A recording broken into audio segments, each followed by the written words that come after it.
Barbara Rodriguez and John Fritze. Des Moines Register published 9:57 p.m. Eastern Daylight Saving Time, August 12, 2019. Mount Pleasant, year. Meredith Hinson picked a spot along the rope line in Iowa and waited for Kamala Harris. The 64-year-old florist decided last month she would caucus for the U.S. Senator from California. After a Sunday night rally in the small southeast Iowa community of Mount Pleasant, Hinson would get to tell her in person.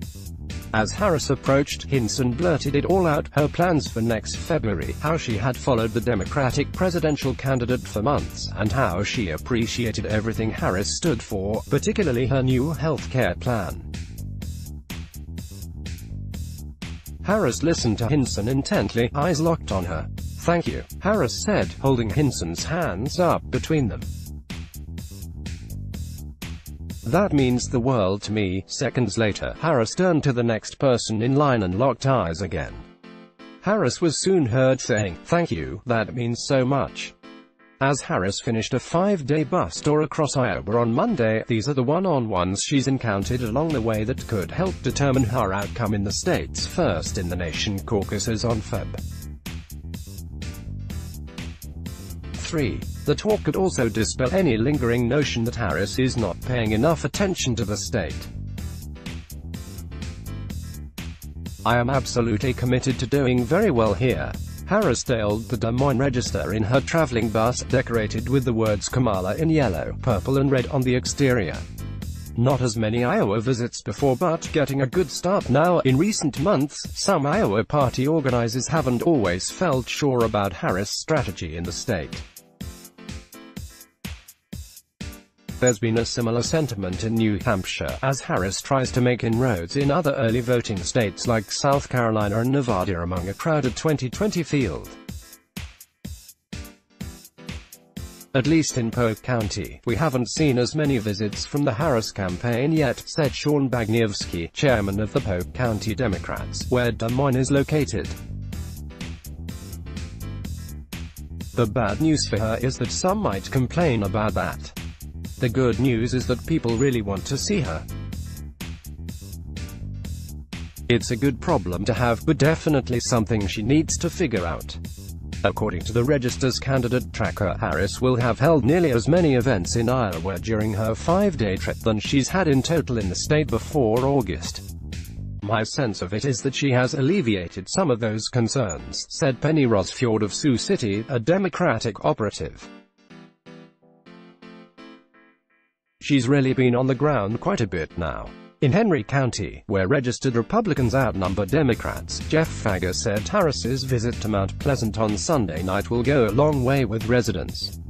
Fager, chair of the Henry County Democratic Party, said top-tier candidates like U.S. Sen.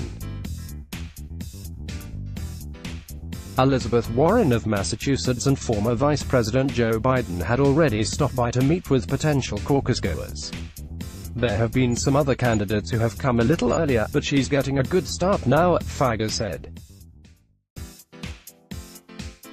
Harris says she's building an Iowa campaign foundation. Speaking to the Register, Harris noted she has more than 65 staffers and 7 field offices in Iowa. On Thursday, as Harris held a rally in Sioux City, she became the first top-tier candidate of the cycle to start airing a television ad in Iowa. "Since I entered the race, it has been about building up a foundation that is meaningful and strong and sturdy, to be able to connect with as many people as possible in the state," Harris said. By the time her bus pulled into her last rally in Davenport on Monday afternoon, Harris had traveled more than 650 miles, stopped formally in 11 counties and held 17 events. The itinerary included presidential candidate staples, an appearance at the Wingding Dinner Inn on Friday in Clear Lake, a meeting with the Register editorial board, along with pork flipping and retail politicking on Saturday at the Des Moines Register political soapbox at the Iowa State Fair in Des Moines. But in between, she hosted a roundtable with teachers in Fort Dodge, a meeting with renters in Waukee who have been impacted by rising housing costs, a farm visit in Lacona and a health care event in Burlington. Harris said she wants to elevate kitchen table issues on the trail, like affordable health care access, providing a tax cut for middle-class families, giving teachers a raise and ending the gender pay gap. She's adapted amid the national conversation over gun control. Her recent mentions of a policy she rolled out months ago aimed at curbing gun violence repeatedly got some of the loudest applause. Harris said she's enjoyed the trip even though the days often included more than 12 hours of campaigning daily. The thing that I also enjoy about doing it this way, it's not just going to places that are near airports, she said. It's going to places where there aren't airports but there are people.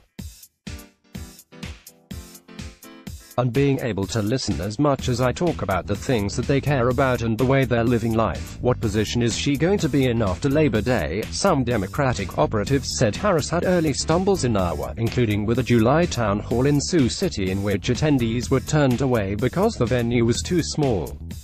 Months earlier, she scrapped plans for a church visit because of winter weather and cancelled the planned campaign swing to cast a key vote in the Senate. Other candidates, including U.S.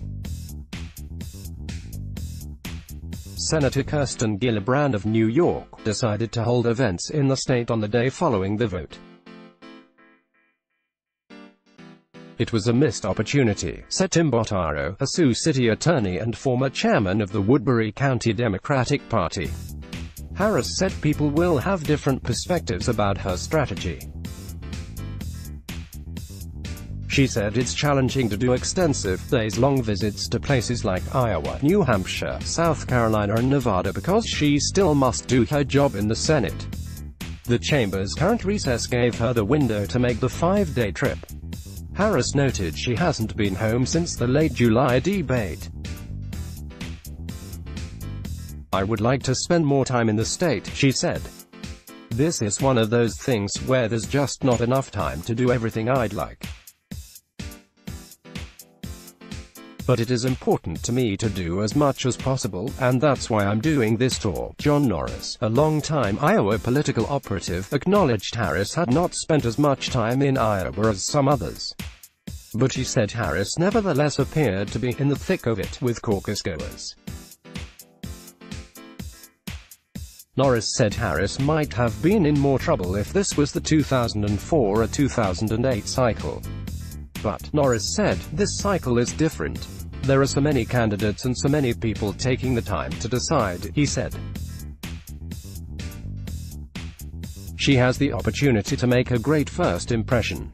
Matt Paul, a veteran strategist who ran Hillary Clinton's campaign in Iowa in 2016, said like others, that there is no question that Warren has built the strongest operation in Iowa so far.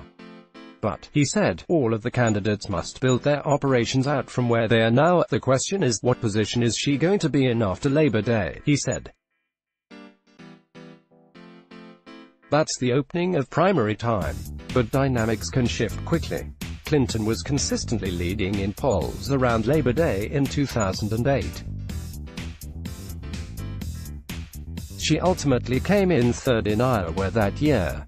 Don't forget that Barack Obama didn't become a star until November, said Donna Brazile, a longtime Democratic operative. Brazile offered a warning for the entire field, including Harris. The key for Iowa is presence, she said. Being there, Hinson, at the Mount Pleasant rally, literally waved her hand aside when asked if Harris had spent enough time in the state. She's doing just fine, Hinson said. It's early. Pamela Dawes, a 68-year-old retiree from West Burlington, saw Harris speak at the healthcare roundtable. She recalled having coffee with a Harris staffer several days ago, and watching the staffer take notes on Dawes' top concerns. The staffer told Dawes she planned to share her notes with top staff for Harris. That impressed Dawes, who is undecided but is leaning toward Harris. I haven't seen any other of the candidates' representatives doing that, Dawes said.